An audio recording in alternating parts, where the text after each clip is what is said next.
Awesome. Hello, Okay. everybody. Sure. Welcome to the IC Talk Chats for June 23rd, 2022. We have Chelsea Horvath today, all the way from Hungary. She's going to be discussing selecting a lawyer for your evaluation consulting business. As if you saw any of my introductions and emails, she was put out a question to the e-group, the listserv that is coordinated by AEA. And she got a lot of feedback. And if it's anything like what's happened to me, I put out a question and I get some public feedback, but then a lot of also people send me direct emails and say, oh, you should know about this, you should do that.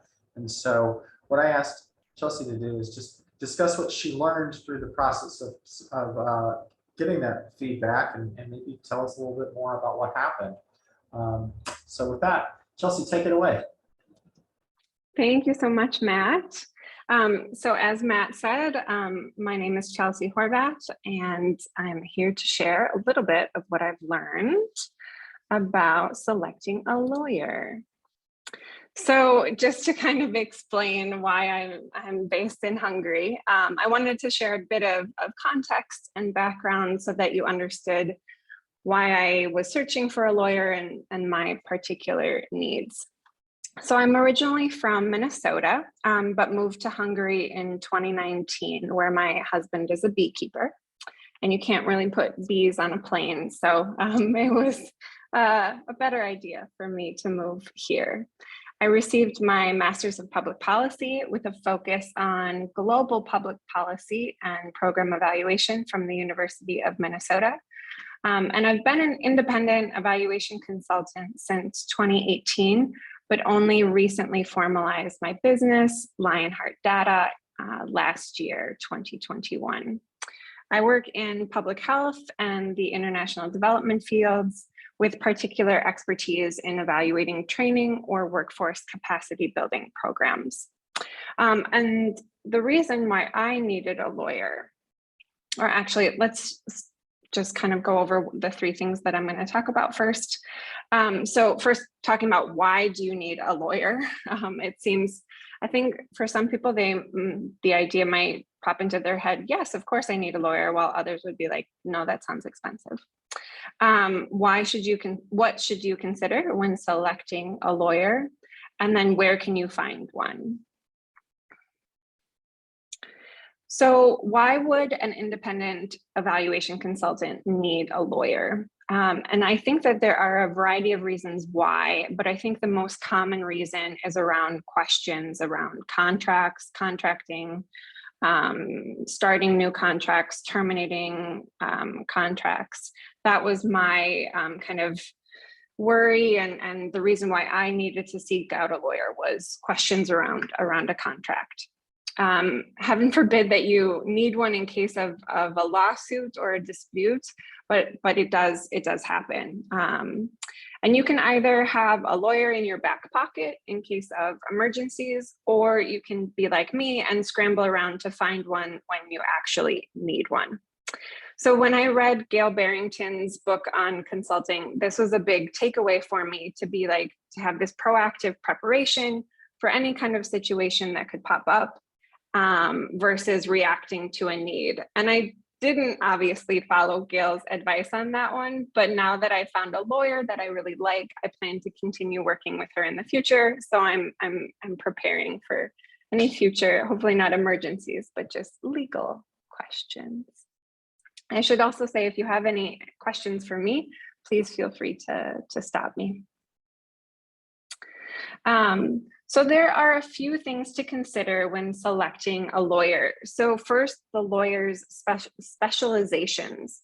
Lawyers do have to take classes in all aspects of the law, but after graduation, they normally end up specializing in one area of the law, normally determined by their preferences, and honestly, their first job out of law school. I would recommend for independent consultants to find a lawyer that specializes in small business and contracts, as they are most likely to understand our situation. Second, how many years of experience do they have? What type of clients have they worked with? I think this is really based on your personal preference. Lastly, and perhaps most importantly, location and license. Lawyers take the bar exam in a particular US state and are normally licensed by that state. So it's a good practice that if your business is based in a particular US state, so for example, my business is registered in Minnesota, so I wanted to find a lawyer who is licensed in Minnesota. You would find a lawyer that is licensed there. I'll just also add that I think rapport is important. You might be trying to find a lawyer in a particularly vulnerable time for yourself and for your business.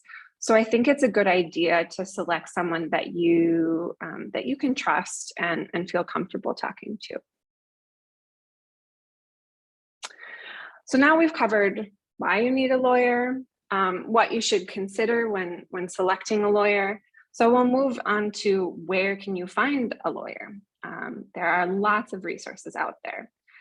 For me, as I stated, this was particularly challenging as I live outside of the US, and so I needed to find someone remotely, which is also relevant if you are still following COVID protocols and prefer not to meet people in person. So I think my situation can apply to others.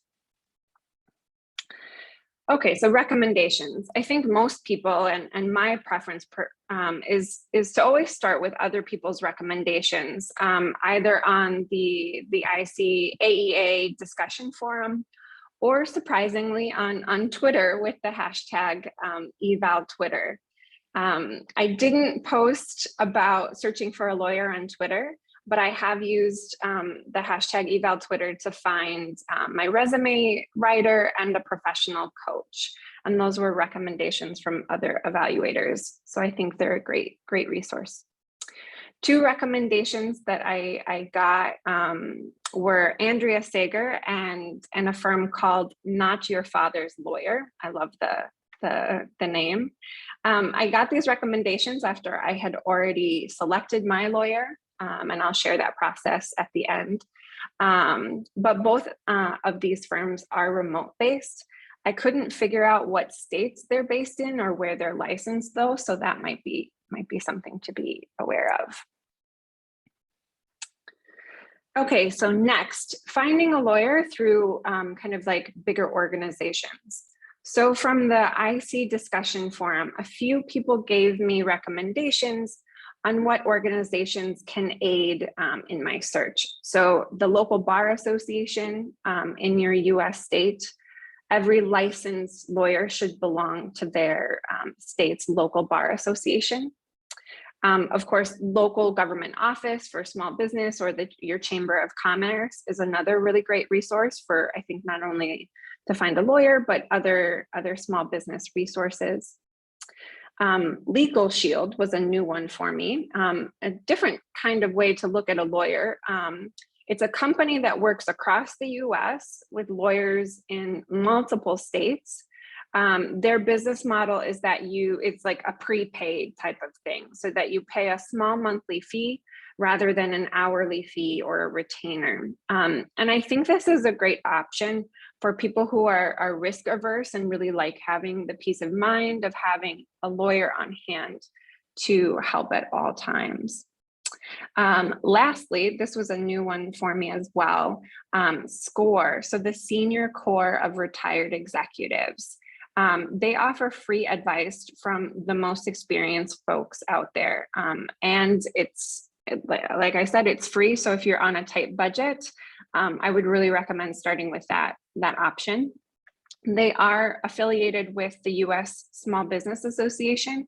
And so it's not just legal advice, you can also get small business advice as well. So lastly, Upwork, a fellow independent evaluation consultant who is also a member of an entrepreneurship training program that I am a part of, suggested I try Upwork. And I had heard of Upwork as one of my clients uses it to find technical expertise, like to make a dashboard and whatnot. And I didn't know that they offered lawyers as well. So if you're not familiar with Upwork, it's an online platform for independent consultants offering their services around the globe, which of course really appealed to me as an expat. Consultants write a little bio about themselves, and clients can leave reviews for them. The pricing structures are also listed on each consultant's page, and I really liked that transparency as well, so you can find someone who's in your budget. After a bit of searching, probably around maybe like an hour or so, because there are a lot of lawyers on Upwork, I found a lawyer who is based in Colorado, but she's licensed in Minnesota with expertise in contracts and small businesses. So I reached out to her on Upwork and we started a conversation on Upwork, which transferred over to email and Zoom. Upwork recommended that I check her lawyer's license, which I asked for, and she was able to provide. So Margaret, my lawyer, was able to review my contract and provide quick, accurate advice that definitely put my mind at rest. She completed the work and Upwork facilitated the payment, which was really nice. So when you set up an Upwork account, you have to put in your credit card information. And so that was nice that it's just all taken care of on the platform. So in conclusion, there are a lot of resources out there to find a lawyer, perhaps too many. And I hope I've given you a few resources to start your search with and some points to consider when selecting a lawyer. I really believe that you should select one based on your business's unique needs and one that you trust and have a good rapport with. So thank you so much. Thank you, Chelsea. I'll stop the recording now and we can go into a conversation. And I'll see everybody on the YouTube channel. We'll see you next week. Thanks.